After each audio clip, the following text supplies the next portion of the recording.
O Congresso pode reduzir o poder de governadores sobre policiais militares e civis. São 2 projetos de lei, um deles do capitão Augusto, do PL de São Paulo, que é inclusive o líder da bancada da bala. As propostas trazem mudanças na estrutura das polícias, como a criação na PM, por exemplo, da patente de general, hoje exclusiva das Forças Armadas. O avanço de 2 projetos de lei que promovem mudanças estruturais nas polícias civil e militar chamou atenção pela possibilidade de redução dos controles externos sobre as corporações. As propostas, que vêm sendo debatidas também dentro do Ministério da Justiça, limitam a atuação de governadores nas nomeações e demissões nos postos de comando e, na visão de especialistas, concentram poderes nas mãos das próprias polícias e do Executivo Federal. No caso da Polícia Militar, a sugestão é para que a nomeação do comandante saia da lista tríplice indicada por oficiais. Uma possível destituição por iniciativa do governador teria que ser justificada por motivo relevante e comprovado. Outro item prevê que a Polícia Militar passe a ser responsável pelo credenciamento e fiscalização das empresas de segurança privada, atribuição que hoje é da Polícia Federal. A hipótese de mudanças profundas, aliada a um contexto em que o presidente Jair Bolsonaro busca cada vez mais proximidade com policiais, participando de formaturas, por exemplo, foi criticada por analistas ao longo dos últimos dias. O trabalho de vocês é um dos mais sublimes do Brasil. Vocês, além de jurar na verdade, oferecem a sua vida pela vida de terceiros e pelo patrimônio também. Quais seriam os efeitos práticos das principais alterações apresentadas nos projetos de lei? Que mudanças são de fato necessárias no sistema de segurança pública no país? Como a relação próxima do presidente Jair Bolsonaro com as polícias e as Forças Armadas pode afetar o governo e as próprias instituições? Esses são os temas do Ao Ponto desta segunda-feira. Eu sou o Marco Grilo, estou com a Carolina Moran e nesse episódio a gente conversa com Renato Sérgio de Lima, presidente do Fórum Brasileiro de Segurança Pública. Fique com a gente.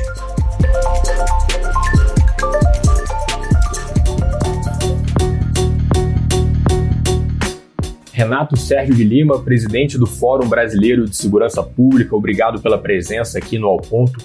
Renato, a primeira pergunta que eu queria te fazer é a seguinte: a Câmara dos Deputados vem discutindo, com a participação também do governo, 2 projetos de lei que, na prática, limitam os poderes dos governadores sobre as polícias civil e militar. Queria que você dissesse para a gente quais são os principais pontos dessas propostas e quais são os possíveis problemas que você vê nesses projetos que estão colocados. Os projetos não são exatamente novos, né? A base, por exemplo, do projeto de lei orgânica das polícias militares foi proposta em 2001. Né? E o que está sendo construído é um substitutivo que agora avançou um pouco e por isso causou a preocupação generalizada na sociedade. Existem vários tópicos que nós precisamos prestar atenção. A proposta não avança na padronização de questões muito concretas sobre estrutura de cargos e salários. A Polícia Militar prevê 19 cargos, 19 postos diferentes ao projeto de lei. Só que cria, por exemplo, a figura do oficial general. Bem, o que significa ter um general na polícia? Qual é o trabalho que ele vai ter? Um oficial, brigadeiro general. O que é um brigadeiro general? Brigadeiro general, na verdade, o posto de brigadeiro é da aeronáutica. Então, por que precisa ter um brigadeiro na polícia? A proposta em nenhum momento diz, por exemplo, para que servem esses 19 postos. E fala muito mais da sua estrutura militar do que a estrutura de segurança pública. Está muito mais fundada na legislação do direito militar, por exemplo, criando a justiça militar em todos os estados. Ela não existe em todos os estados, ela existe só em alguns, né? No Rio, São Paulo, Minas Gerais, mas não em todos os estados. Ela transfere para a esfera militar os crimes, os homicídios, que hoje são competência do Tribunal do Júri, então uma investigação a cargo das polícias civis, enfim, um conjunto de medidas que, no limite, concentram demais o poder no comando das polícias E esse comando é sujeito a regras que fortalecem a posição do presidente da República, seja ele qual for, porque a legislação fala presidência, e ficam, portanto, os governadores meio que num debate paralelo. Sim, ele pode indicar, mas para poder demitir ele precisa justificar. Sim, ele pode definir, mas o Conselho de Comandantes precisa aprovar. Sim, ele pode pensar alternativas, mas a União precisa referendar. Então você vê, quando você cruza Constituição, legislação tributária, legislação previdenciária e a proposta de leis orgânicas, a gente vê nascer uma proposta que tem um lado extremamente centralizador e perigoso para a democracia, porque você não tem mecanismos de pesos, de freios e contrapesos. O excesso de autonomia administrativa e financeira e até funcional, como está sendo proposto para os PMs, pode criar um projeto de poder paralelo. A avaliação é que, dessa forma, os governadores se tornariam reféns dos comandantes da Polícia Militar e dos delegados gerais. Agora, Renato, quem defende esse projeto na íntegra tem batido muito na tecla da necessidade de dar mais autonomia, para as polícias e também para travar essa questão da interferência política. Você vê essa necessidade real de dar mais autonomia para as polícias ou não? Olha, na área da segurança pública, na área militar, a gente tem uma divisão em 4 dimensões que, para o ouvinte entender, a gente tem uma dimensão que é operacional. É o policial na ponta cuidando do dia a dia. É a dimensão tática, que é como que esse policial vai cuidar do dia a dia, Quando vai estar de carro, vai estar a pé, vai estar, enfim, como é que você vai definir os padrões de policiamento? Você tem uma dimensão estratégica, ou seja, você vai definir o mecanismo que garantir que uma decisão política seja cumprida. E você tem, por fim, a política. O projeto peca por invadir a competência política, que em uma democracia é de uma autoridade eleita, de um dirigente eleito. Mas, se ele focasse na dimensão tático-operacional e evitasse a contaminação política, por exemplo, da indicação do comandante da batalhão, da companhia, a justificativa é adequada. Mas, para tentar suprir isso, ele invade esferas que têm que ser do poder constituído, do autoridade eleita. Então, essa confusão entre política estratégica, tática e operacional é que causou todo esse problema. Renato, tem um outro ponto aí que chama atenção, que é o que concede à Polícia Militar a prerrogativa de fiscalizar as empresas de segurança privada. Essa atribuição seria retirada da Polícia Federal e queria ouvir a sua opinião sobre isso, se tem alguma justificativa plausível para a mudança. Lembrando que a gente sabe que muitas vezes os próprios policiais militares é que trabalham e são donos também de empresas de segurança privada, Não tem um conflito aí de interesse? O projeto ele é um projeto institucional muito focado na concentração de poder. Classicamente, uma ideia dos militares, em qualquer lugar do mundo, militar tem um projeto de autossuficiência. Por isso que o militar tem hospital, por isso que militar tem banda, tem fábrica de remédio e assim por diante. A ideia do militar é a ideia de ser autossuficiente para cumprir o seu mandato. Nesse ponto, o projeto define uma série de conceitos como ordem pública, segurança pública, policiamento ostensivo, e a partir dessa definição, e no meu ponto de vista invertida, porque ele na verdade esses conceitos estão quase como um glossário e não como o conteúdo da lei, mas o que é isso? Ele invade competências de outras esferas. O poder de polícia administrativa, de fiscalização de instalações e de prédios, hoje, na essência, é da prefeitura, do município. O Corpo de Bombeiros, por exemplo, tem um poder grande que ele tem o auto de vistoria para efeito de Corpo de Bombeiros. E para ter o habite-se, ou seja, para saber que aquele prédio pode ou não começar a ser ocupado, ou seja, um documento da prefeitura, existe a exigência do auto de vistoria. O que o projeto faz é tentar, quem vai dar tudo isso somos nós, tirando do município competência. E, além disso, vai na direção de querer controlar as empresas de segurança privada. Tem um problema de potencial conflito de interesses. Esse problema já existe na Polícia Federal, sejamos também bastante honestos. Mas a Polícia Federal, por ter um caráter nacional, dilui muito mais do que, por exemplo, uma polícia estadual local, onde a chance de um comandante de companhia ou de batalhão estar na mesma região da atuação da sua empresa é muito maior. Então, a gente precisa criar regras que no mundo corporativo a gente chama regras de compliance, porque não basta fazer o certo, a gente tem que mostrar que está fazendo o certo, tem que dizer que o que a gente está fazendo está em conformidade com as boas práticas de gestão e governança, tanto no setor público quanto no setor privado.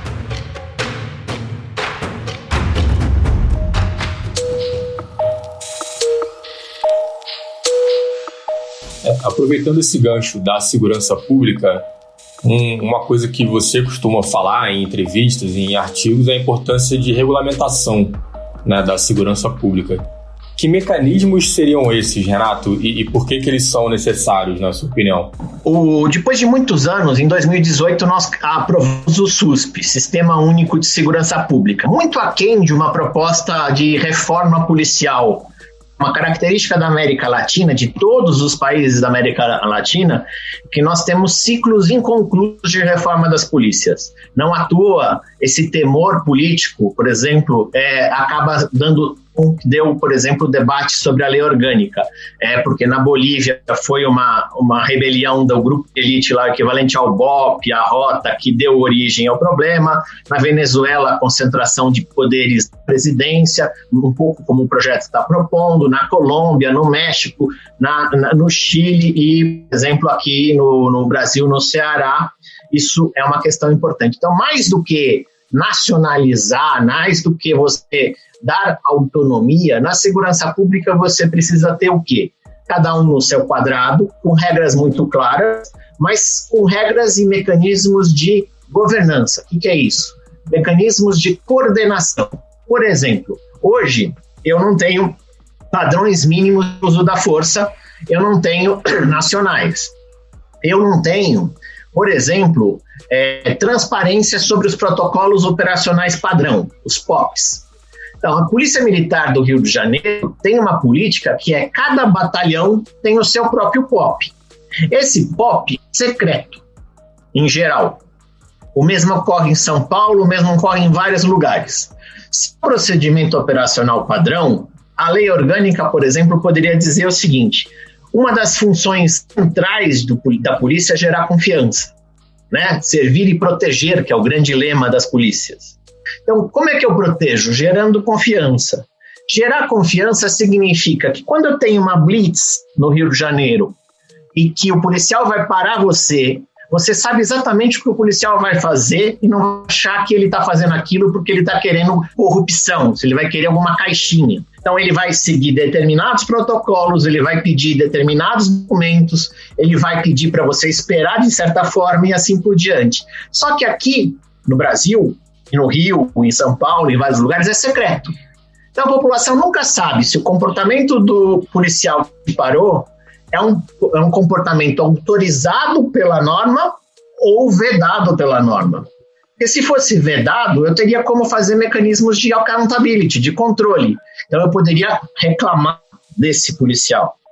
Existe jurisprudência, por exemplo, para mostrar que filmar policial em serviço é legal. Jamais poderia acontecer episódios como aconteceu nos dias anteriores, como da voz da comunidade, de você chegar, prender e quebrar o celular. Um tiroteio intenso assustou os moradores do Complexo do Alemão, na Zona Norte. Uma equipe do jornal Voz das Comunidades, que estava ali registrando uma operação policial, diz que os PMs quebraram o celular deles. Porque é garantido o controle da atividade policial. Com o uniforme, o policial representa o Estado. Ele não está representando a si mesmo.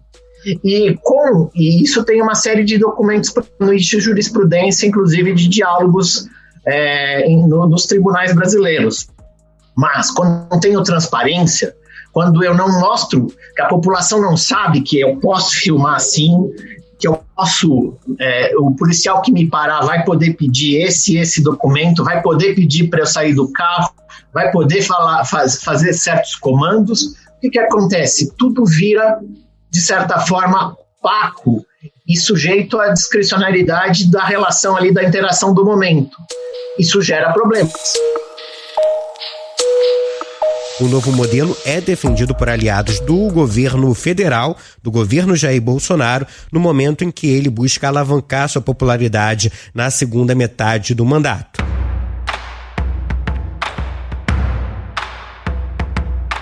Renato, falando um pouquinho do pano de fundo político dessa discussão, a gente sabe que o presidente Jair Bolsonaro tem sua origem, sua base eleitoral entre policiais e militares, mas agora, na presidência, ele tem se aproximado ainda mais desse público, participado de cerimônias de formatura. Quais as consequências desse movimento, levando em conta que um projeto como esse tem o apoio da bancada bolsonarista no Congresso? É importante que a gente entenda que o projeto em si não é uma obra do Bolsonaro, mas a norma federal, inclusive a Constituição, disse que essa lei só vai poder tramitar no Congresso se ela for proposta pelo governo federal. Então, tudo bem, são as associações de polícias que estão redigindo o projeto, mas quem vai poder submetê-lo ao Congresso é o presidente da República, que é competência exclusiva da União. Ora, na política, se eu tenho a competência, eu negocio o que eu vou propor. E no momento em que o Bolsonaro faz um esforço muito grande de arregimentar apoios entre os policiais brasileiros, nós temos aí uma convergência de situações extremamente perigosas. Por quê?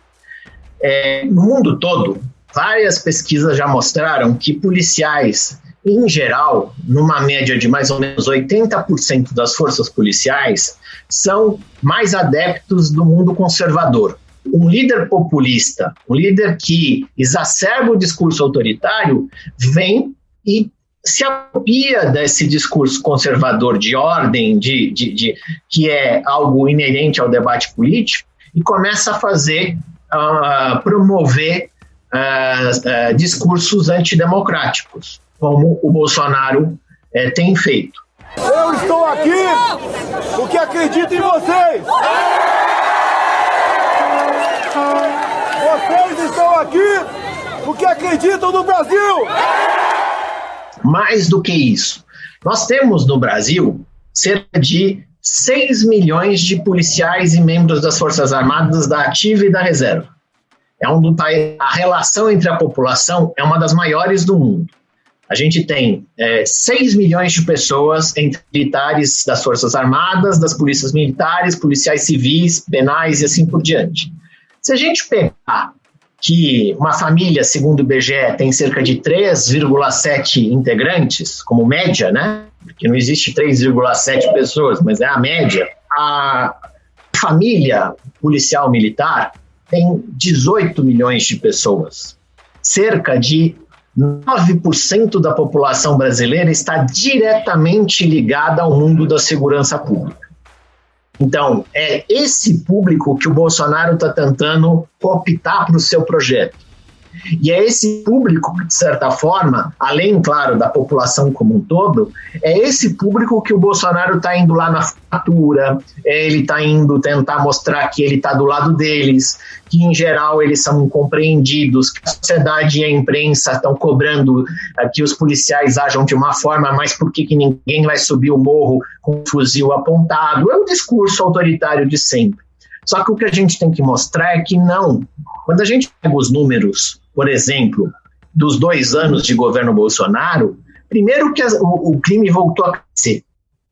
Segundo, que boa parte das medidas de competência da União não estão sendo feitas. Então, na prática, o policial, o Bolsonaro conquista o coração e a mente dos policiais com um discurso de que está do lado deles e vai dar desconto no CEAGESP aqui de São Paulo, equivalente à Cobal aí no Rio de Janeiro ou em outras centrais de abastecimento, mas faz discurso no varejo. Então, uma coisa é o discurso do presidente tentando se vender como o grande protetor e o grande porta-voz dos policiais, emulando, repetindo um discurso conservador, pautado em valores como família, religião, armas, mas na prática o governo dele não fez exatamente, para não dizer não fez nada, fez muito pouco para melhorar a vida dessas 18 milhões de pessoas. Muito pouco mesmo, em termos de dados. Não quer dizer, eu apreendi tantos milhões de toneladas de droga. Isso desde sempre é o trabalho do cotidiano da polícia. Eu comprei 50 viaturas. A cada ano eu tenho que comprar outras 50, porque senão a viatura quebra. Mas assim, como é que eu mudei a vida do policial brasileiro? Não fez.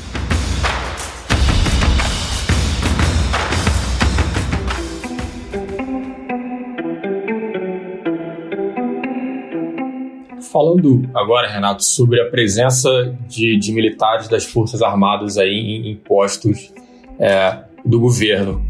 Normalmente, quando o alto comando das Forças Armadas, algum representante vem a público se manifestar, nas raras vezes em que eles se manifestam, eles buscam dissociar as duas imagens, das Forças Armadas do governo, mas a gente tem um general da ativa aí como ministro da Saúde, enfim, ministério mega importante, já era importante nesse contexto de pandemia, isso ganha ainda mais uma expressão.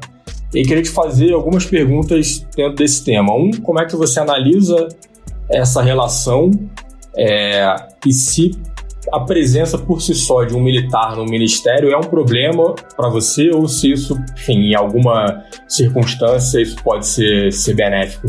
Então, essa é uma discussão bastante difícil porque a nossa norma permite que isso aconteça. Eu, particularmente, acho que função civil é função civil. Se um militar da reserva, que já não está mais regido pela norma militar, quer assumir um posto e tem articulação política para isso, ele está na condição de civil. Então, por exemplo, o próprio Ministério da Saúde não é um cargo militar. Inclusive, o general Pazuello, e que a gente sempre chama de general Pazuello, mas a gente tem que lembrar que ele era reconhecido como um general especialista em logística.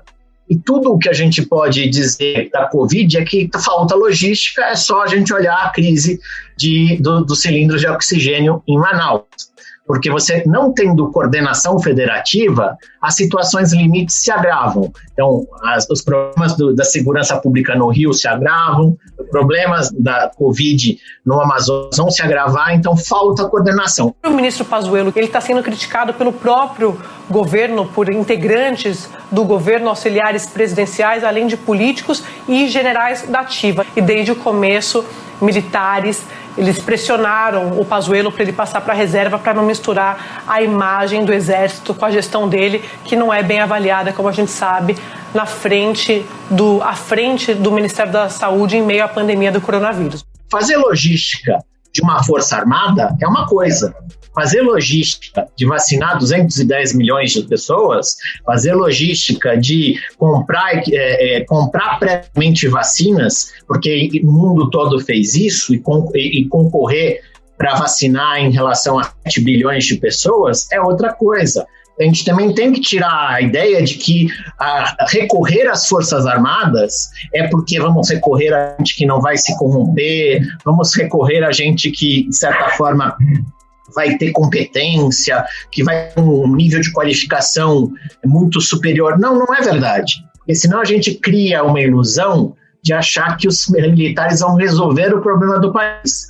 E nós chegamos a um momento onde, com todo o respeito aos militares, o país não está melhor do que 2 anos atrás, antes deles tomarem vários dos cargos. Então, nós tivemos presidente do IBAMA militar, policial militar, nós temos secretário de assuntos estratégicos, ou seja, tem mais de 1.000 cargos ocupados.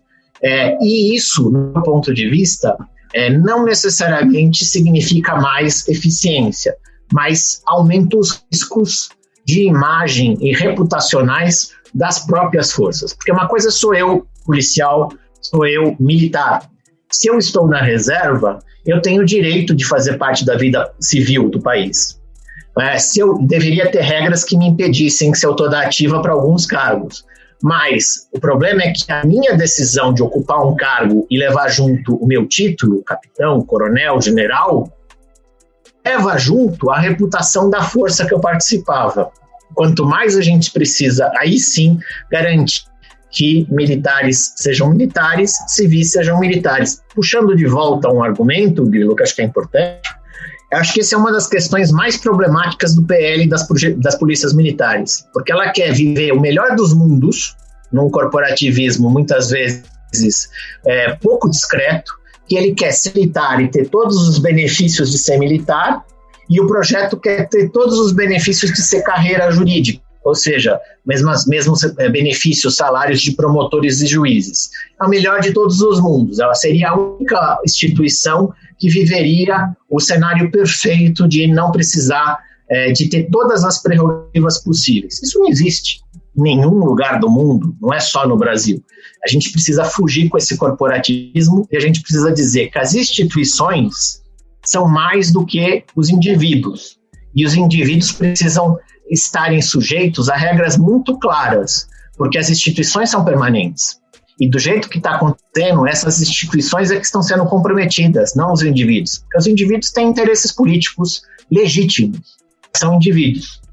O Exército vai existir para muito mais anos. Aeronáutica, Marinha, polícias militares. Quando eu confundo essas coisas e eu uso meu título, eu estou, na verdade, seja num partido de direita, num partido de esquerda, num partido de centro, ou seja no governo Bolsonaro, que tem essa recorrência, isso é muito deletério, isso é muito ruim para a vida pública brasileira. Renato Sérgio de Lima, presidente do Fórum Brasileiro de Segurança Pública, muito obrigada pela participação aqui no Ao Ponto e bom trabalho aí. Obrigado, Renato. Até a próxima. Eu que agradeço.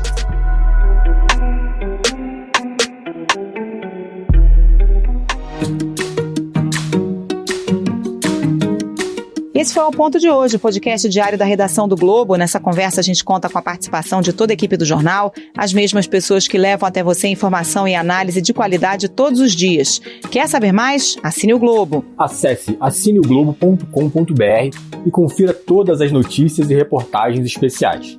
A edição desse episódio é do João Guilherme Lacerda e do Nicolas Witzel. Um abraço e até a próxima. Até mais.